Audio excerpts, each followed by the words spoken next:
Good morning. Happy Monday. Hope you guys are enjoying your first full day at GSV.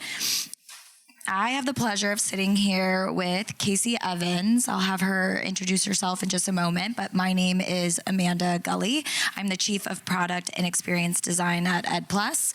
We oversee our ASU online modality within the university, but also have a lot of R&D initiatives that we work on, including work that we do with the Air Force, through Air University, with Starbucks and Uber, in addition to the MasterCrowd Foundation. And so a lot of work that goes into just educational technology and digital teaching and learning.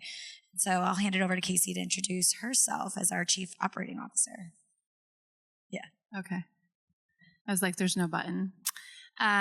Casey Evans, Chief Operating Officer at EdPlus. I have been at ASU for 10 years and at EdPlus for the entire time. And as Chief Operating Officer, my day-to-day job is to do first whatever my boss tells me to do. And my boss's boss, you know, Michael Crow, whatever he tells me to do. But also to make sure that my team is supported to be able to do all of the things that are important to our students. And so the central responsibility of EdPlus is the central services for ASU Online, and we support all of the journey of the ASU Online student.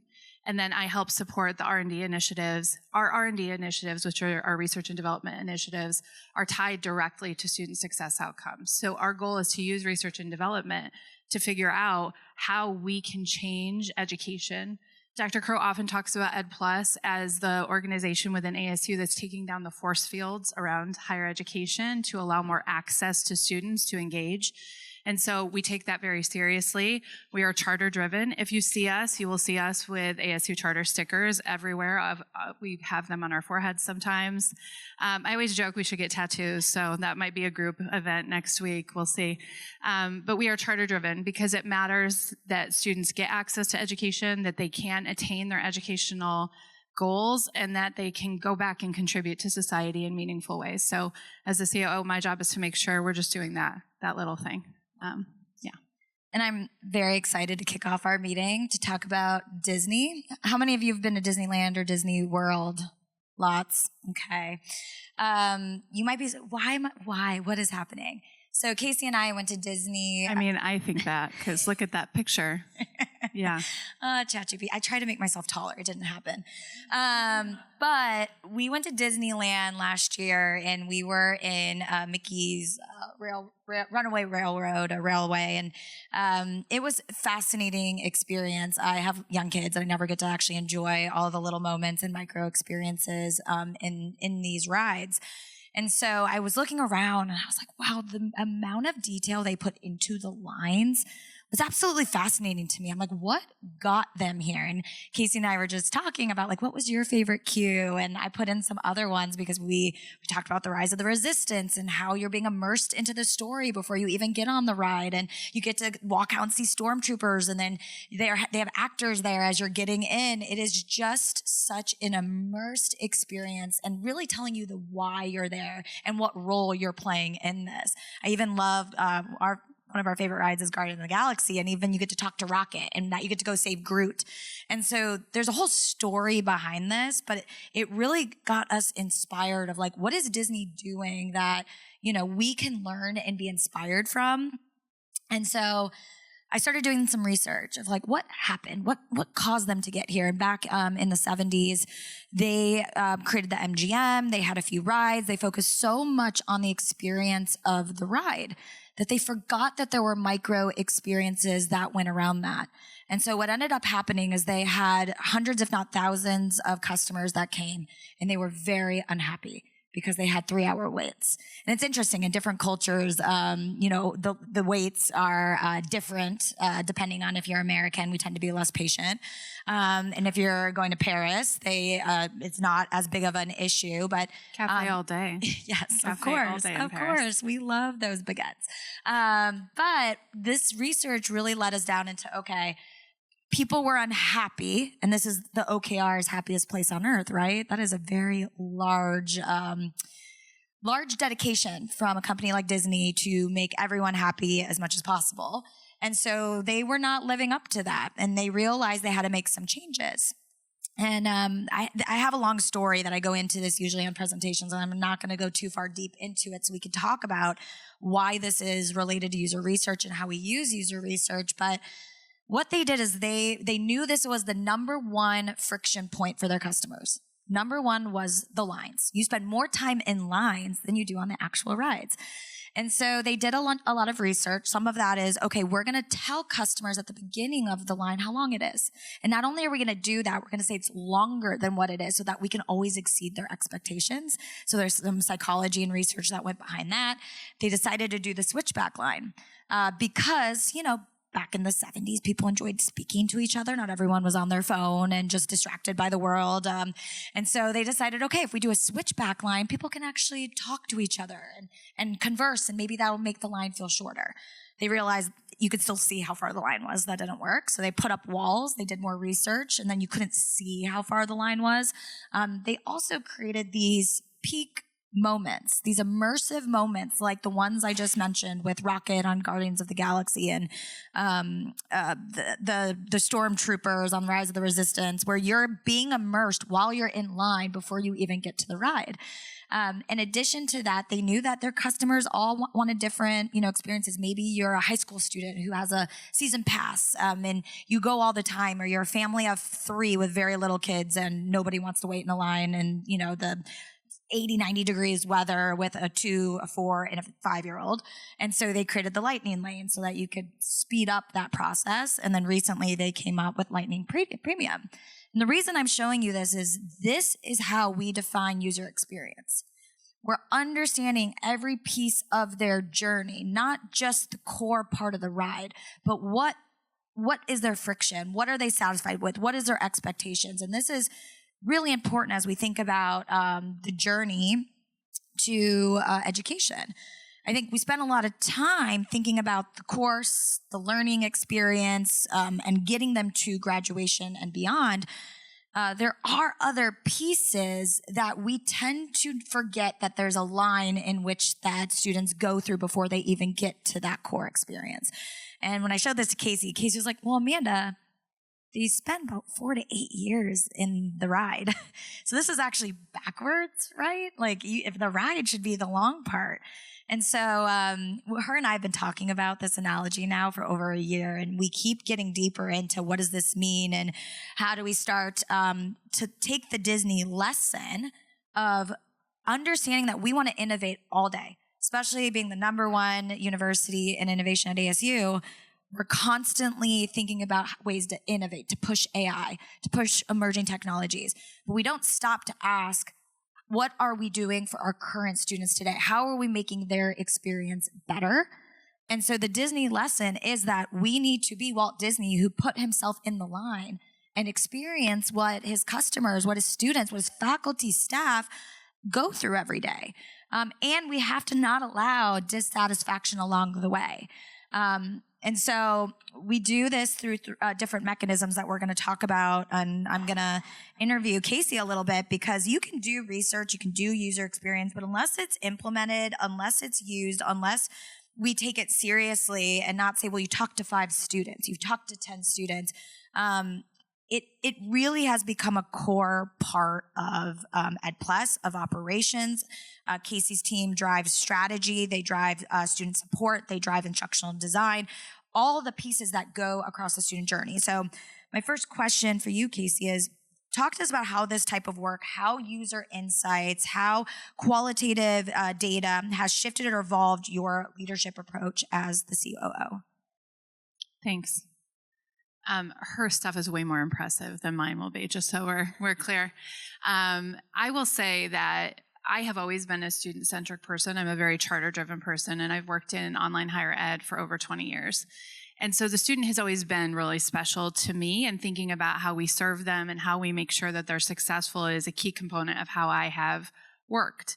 But the research-backed kind of professionalism of a user research team layers something critical into our ability to see the student more clearly. I am a person who thinks if there's a problem for one person, there's probably a problem for hundreds of people. That if you interview 5 people and one person is saying something that's a problem, we need to pay attention to that student's feedback. Because one experience matters. Every student matters. And I think that's really hard to do when you have a university that serves over 180,000 students. But the key is if we make the experience better in incremental ways and prioritize what we're going to work on, I'm not saying we solve every problem for every student, but we listen intently to every student. And then we take that, and since the pandemic, I think when we went into COVID and we went home, all of our teams siloed. They created really strong discipline-centric focus, and they were very good at it.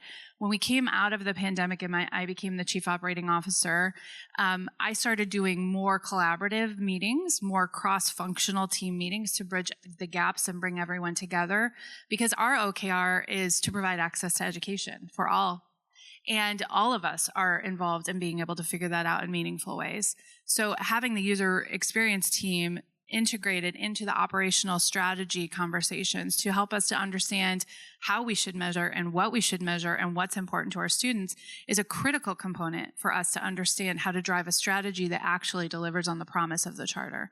And that work means a deep connection with Amanda. Amanda and I are always together. If you see us when we're not together, that's unusual because we are hand in glove together, because she helps me to understand the needs of our student in ways I can't without her research. And what's really important about the user experience research is we don't just ask students.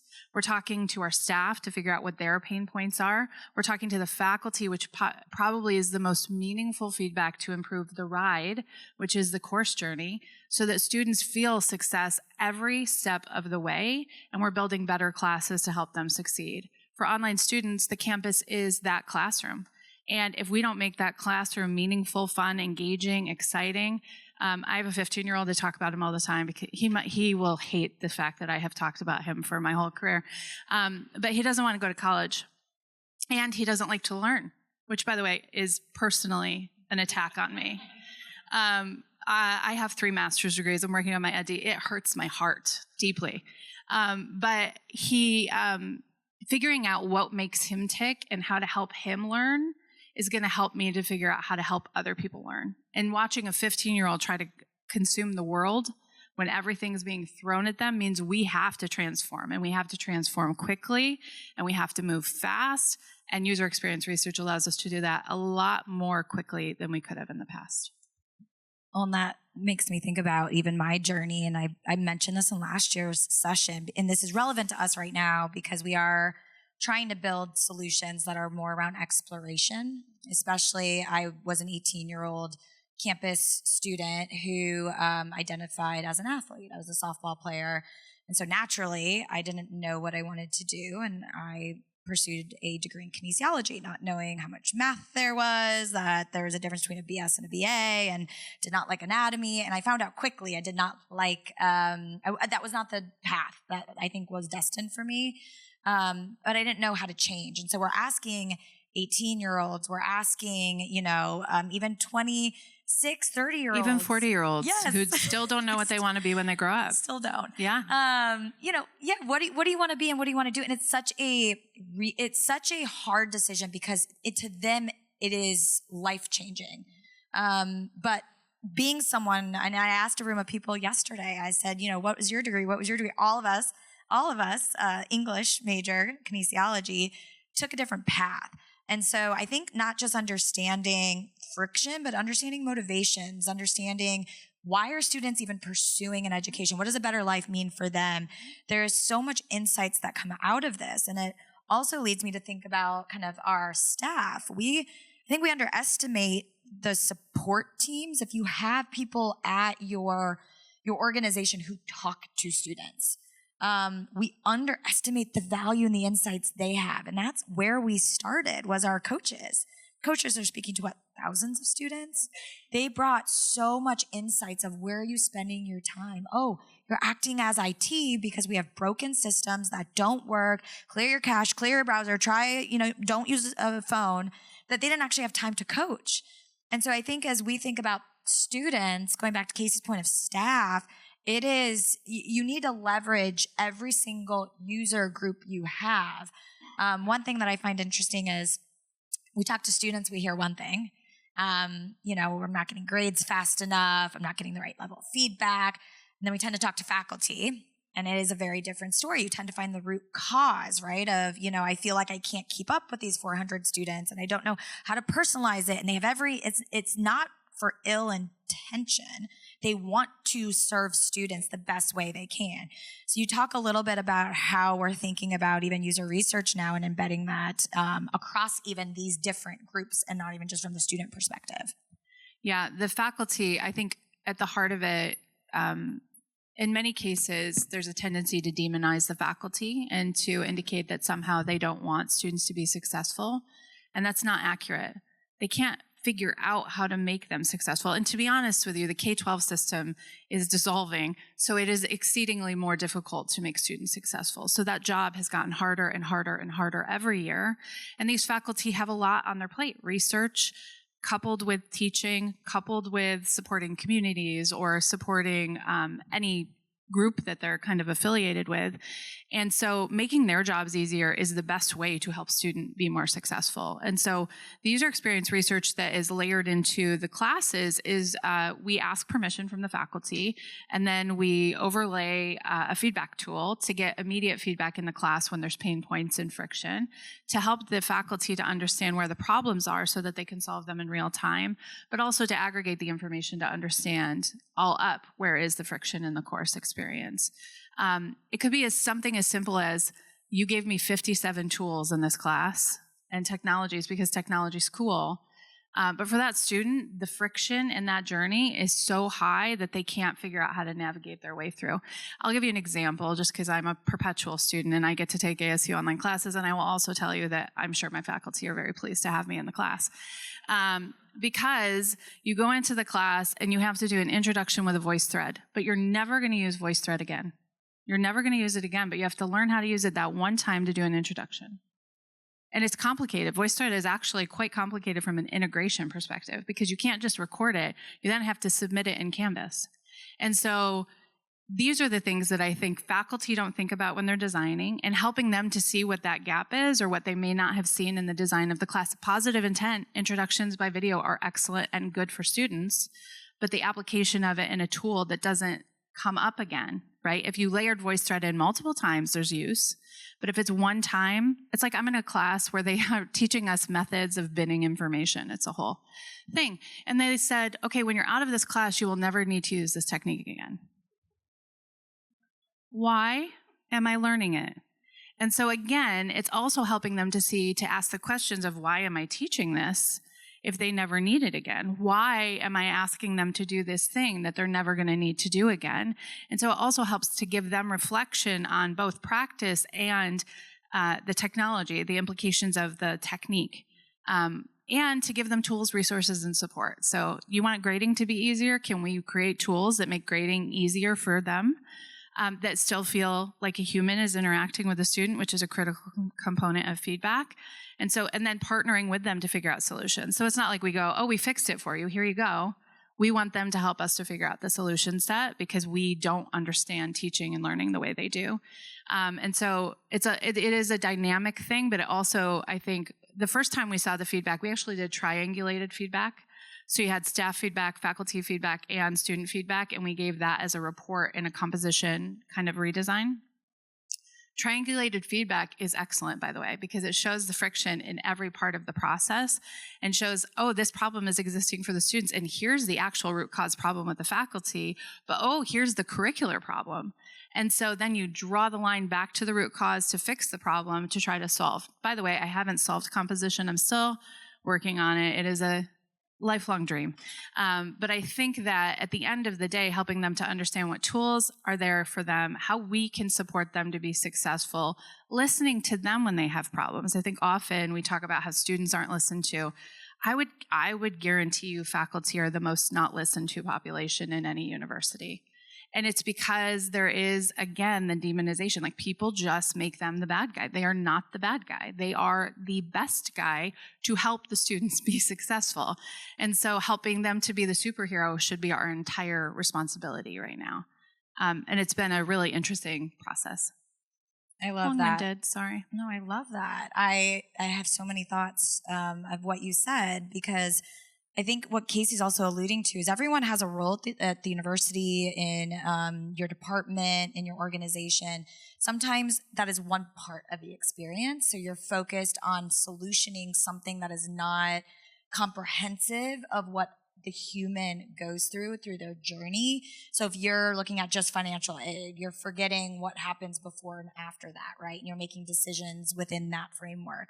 And so user experience initially was created as a team, right? You have UX researchers, UX designers, and really our goal is to be comprehensive, is to understand the entire journey. However, as we've evolved over the last 5 years, I would say UX is no longer a team. It's no longer like a UX researcher, UX designer's responsibility to solution these things. And so, Casey, I am curious, as we think about it as a mindset and a culture, how do you see that? You kind of mentioned the cross-functional, multidisciplinary approach.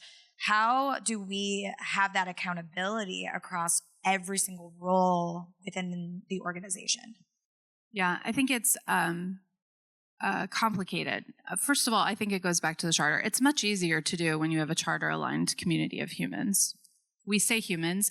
It's so funny. I was thinking about this when you said humans, because we were doing budgeting and we got T-shirts that said choices on them, which is what our CFO says all the time. It's choices. And I always say humans, but we say humans because we want to remind people that they're not just students. They're humans who have lives, who have experiences. And the more we use the words matter, the terms matter.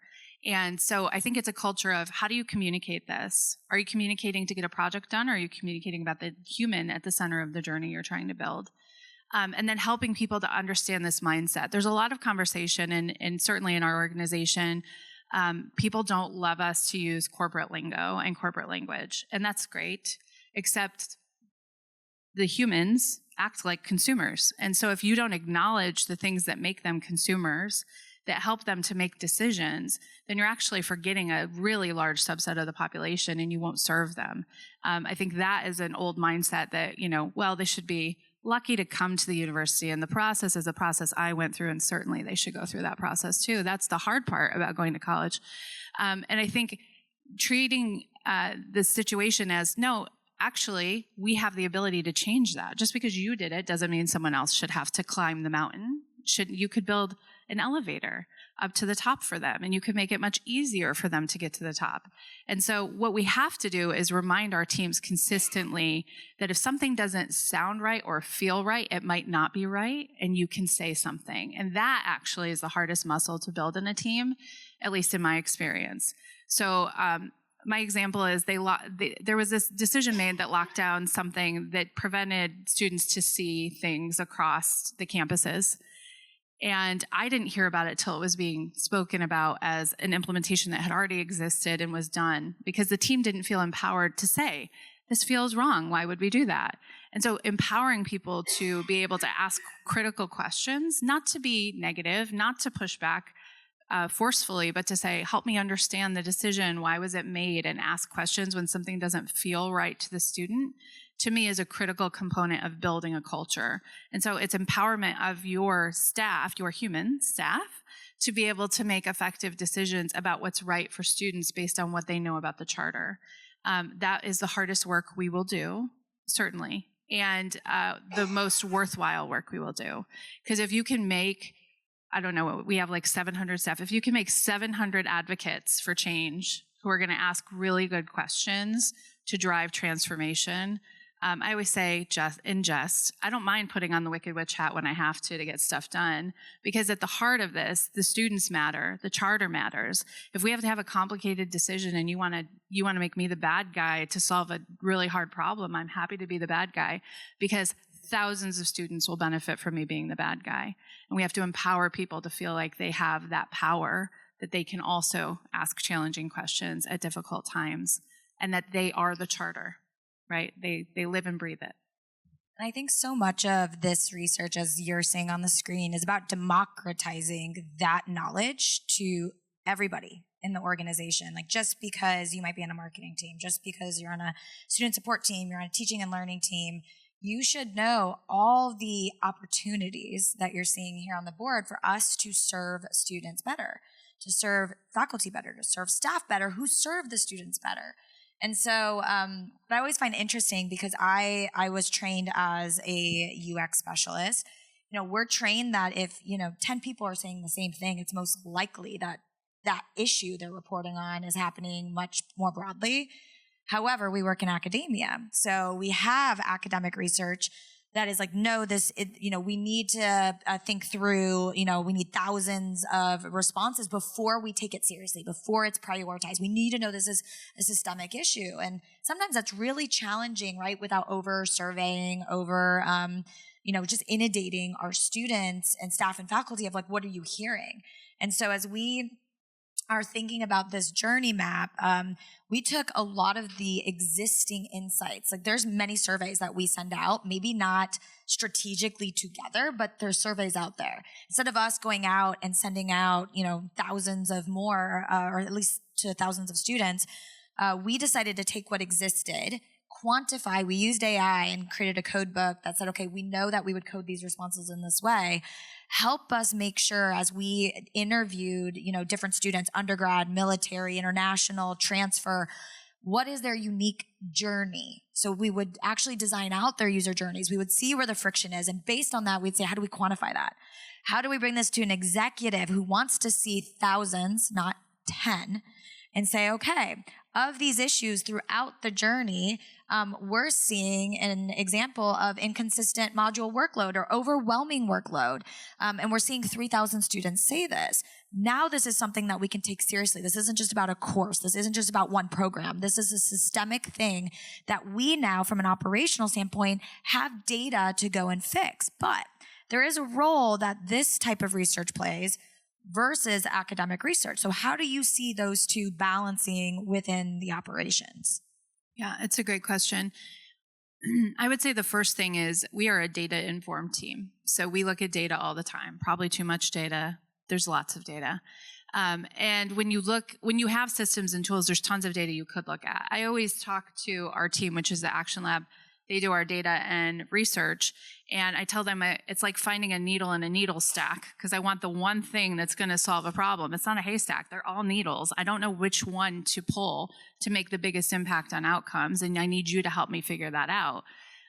But at the heart of it, the UX research is the practical application of that effort, right? Is if we just listen to the team. This reminds me of when I first was working on portfolio management and product launch or new program launch.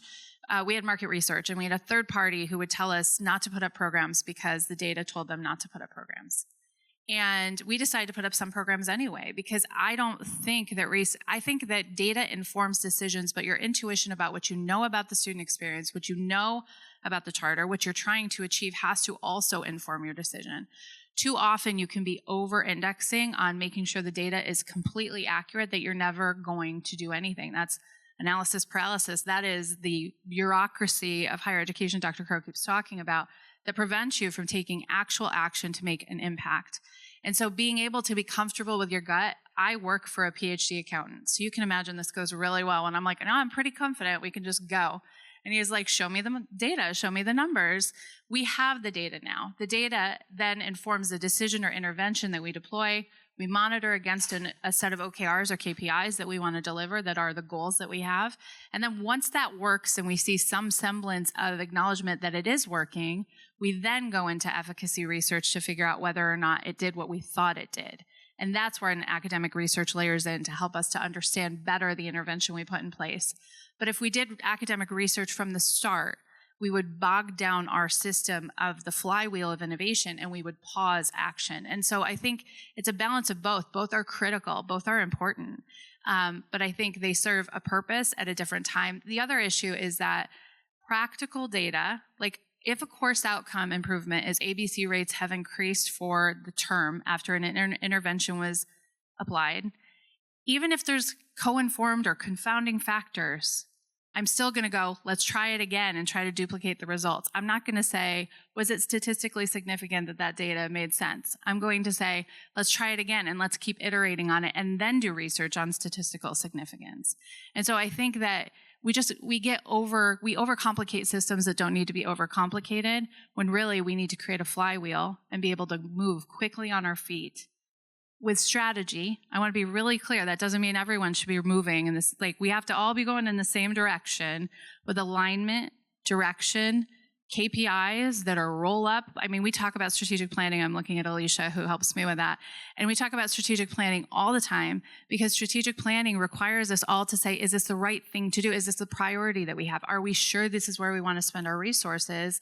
And have debates and arguments. And Amanda is very good at debates and arguments.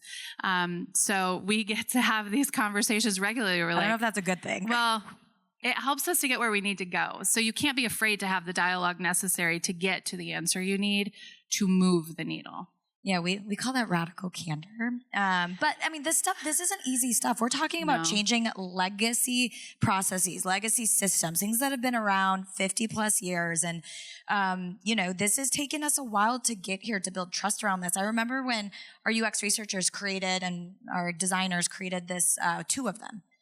Over, a matter of a year, we were nervous. We didn't know where it was going to go. Our hope was it would change the culture and the mindset and help us think bigger, because we become this machine after time where we're iterating, we're moving in a lot of different directions, where we knew we could work on bigger things, more impactful things. We can't keep bringing in students and having this leaky bucket where they keep falling out because we're not thinking about their experience. And so when we built this, it ended up providing a very good visual for all of us to figure out, where do we start? And a few examples that has led us here is we started at the doorway. Students come into us through the application. What was their experience? Great. Our coaches were saying that they were IT. So they weren't actually coaching students in the way that they were hired for, the way that we wanted them to support students. So we knew we had to fix these broken systems. We went from like a conversion rate of 57% to now a 70% and still growing, because all we did was defrictionalize it. Students weren't able to sign in. Their data kept being deleted. They couldn't submit the app. They were getting stuck. Basic things that if you just listen and put in some CSAT mechanisms, you will see this. You don't need a massive team either to be able to understand this. And now we're going into the next part of, okay, now you have to submit a transcript. What happens at that point? Oh, let's get some AI tools, some OCR tools that automatically read that data, because we have 100 employees that are manually doing that. And so thinking through, what can we do to better serve students? What are we doing that is tedious, that doesn't require that level of maintenance, so that we can use these people to support students in all these other areas they're not being supported in.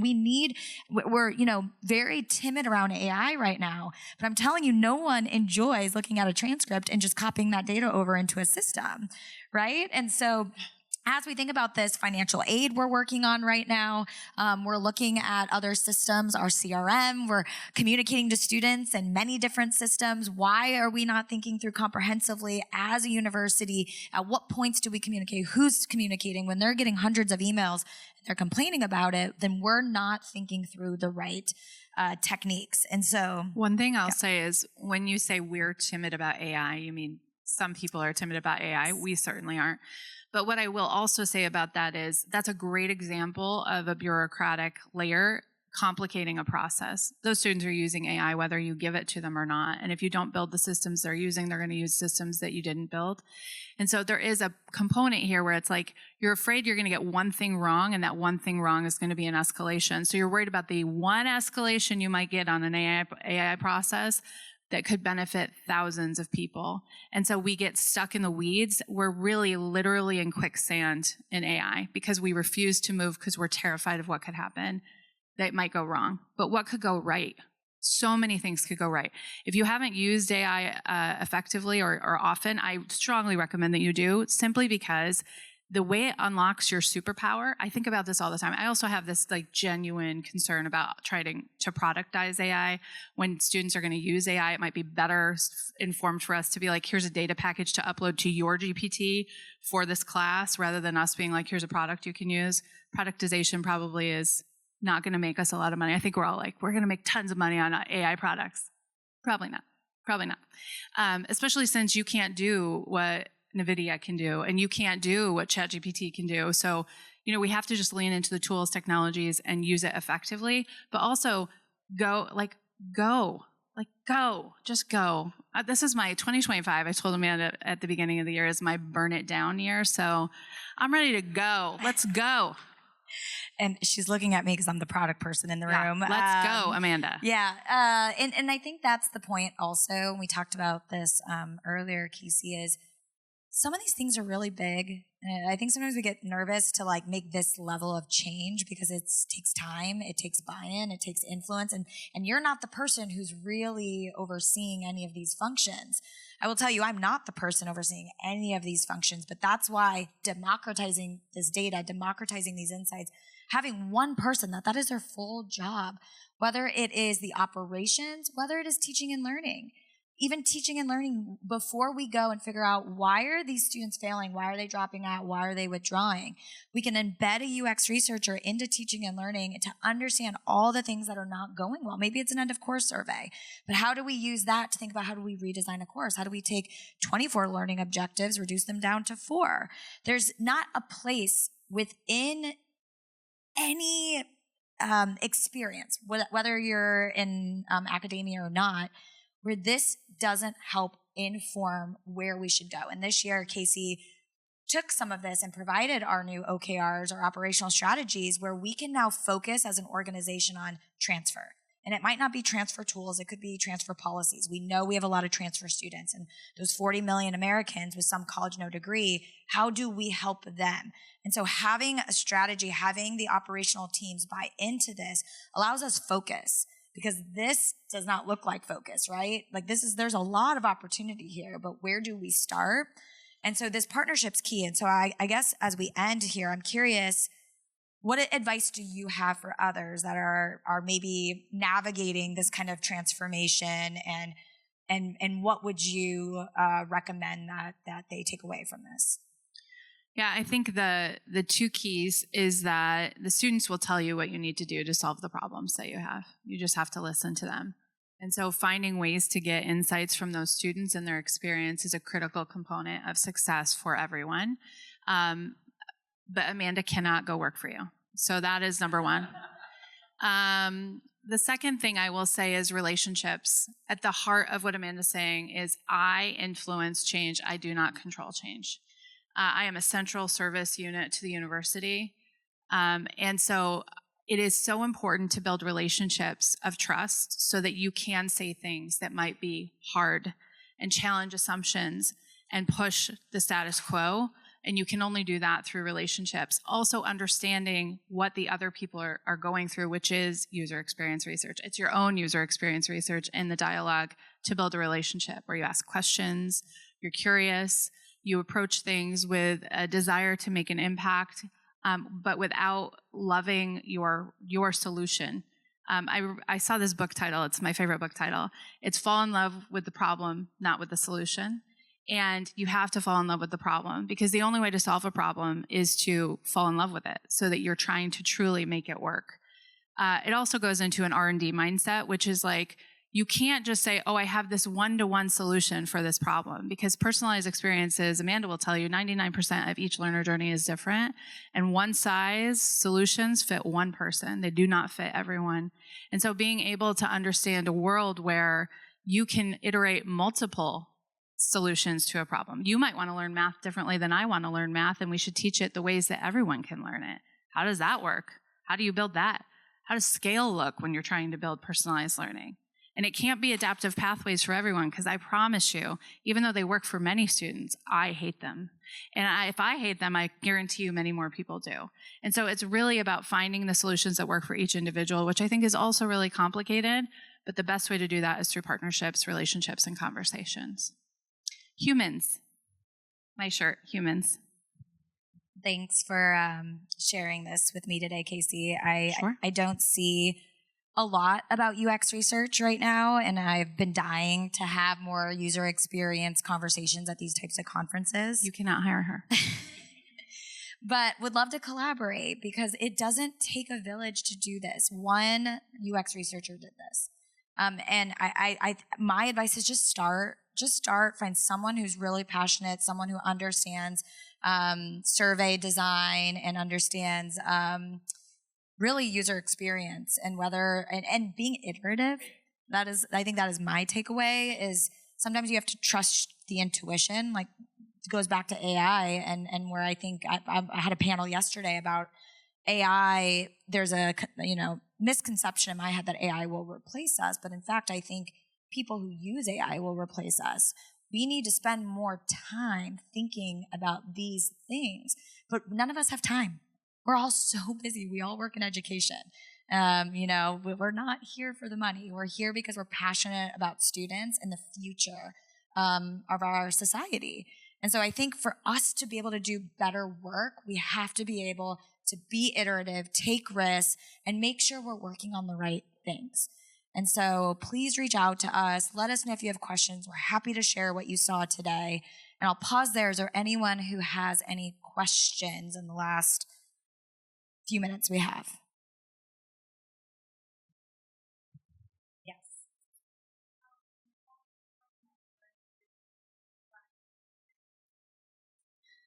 Interesting. So I'm going to probably give you one answer, and then Casey will give you another. So what we do is a lot of prospective student research. So even students before they choose our university. So understanding, what are they looking for? Why did they choose universities?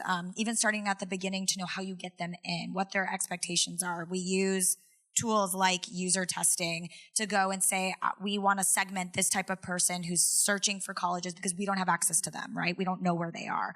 And so I think building out those types of personas and really truly understanding whether they're an online student, a campus student, diving deep into that is critical. It doesn't take a lot. We use a tool that can do it in a matter of hours and give us all of this insights that can help us really understand the type of learner that we may get. But market research plays also a really big factor. So do you want to talk briefly about that? Like, I just answered it for you. It might not have been your answer. I wasn't going to say market research. Because I assume you would have done it to build the university. So I don't think you need to just, you can keep doing more if you want to. My general statement is my favorite Franklin Coveyism, which is begin with the end in mind. So know what you want to do and who you want to be to those students so you can represent that to the best of your ability, because the user experience research won't matter unless you know where you're going. So you have to have a heading. You have to know what direction you're trying to go, who you are and who you will never be, and draw the line so that you can create a university that can thrive serving that purpose. So purpose-driven. Obviously, it's about having a mission and a charter, and then building the research to be able to support how you get there. Yeah, and embed it and be willing to be adaptable. And I think that's it. Don't get stuck in this is how we did it. It's going to be too hard to change. We have 30 things you could be doing. Also, don't be afraid to fail. Go fast. But not too fast. What else? What else can they do? So many. Yeah, so many. Any other questions? Yes.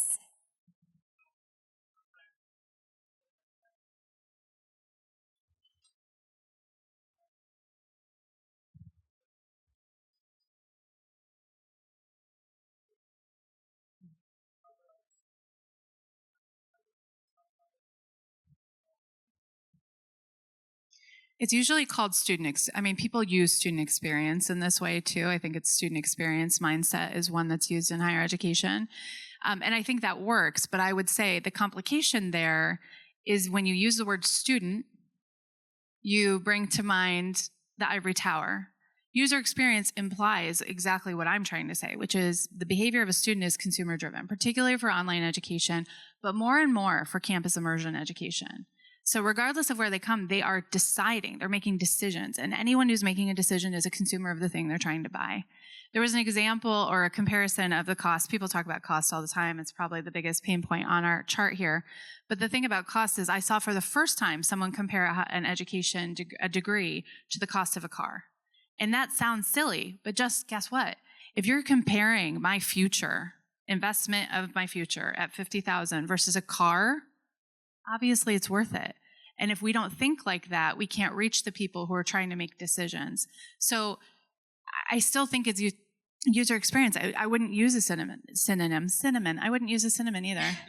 Well, I would use neither of those things. There's research right now going on in the UX field because it is being disrupted with massive layoffs in the tech industry specific to UX, because I think it's evolving. And I'm over our engineering, our technology teams, and it is, that's by design. So I think also the words that we're using now is experience design.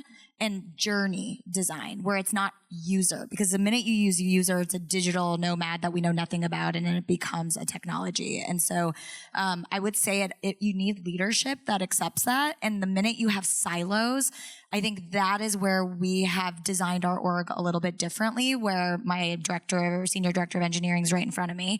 And his responsibility is to make sure that the work that the engineers build also have an impact and are measurable and have outcomes. And so I think it's around the... Yeah, her answer was better. The embeddedness is a key component, though. And I think having an experienced lead over the technology teams means that we do better technology. Yeah, yeah.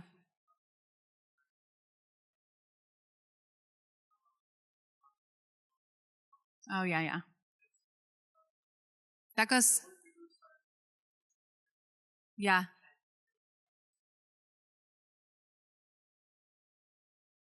Yeah. It's also, so there's another point about this. We've talked about Maslow's hierarchy of needs and how everyone goes to belonging, which is pretty far up on the hierarchy, right? So if you go up on the hierarchy, what are you forgetting? The baseline. Can they access the system? Can they get into it? And so even if you go into policy and process on the operations side, thinking about it as like you're going here to solve a problem that is here. And so you can actually speak to them in their language if you start using those hierarchies a little bit differently. And I think we're at time. We are probably over time. Feel free to reach out to us if you have other questions. Thank you all for joining us.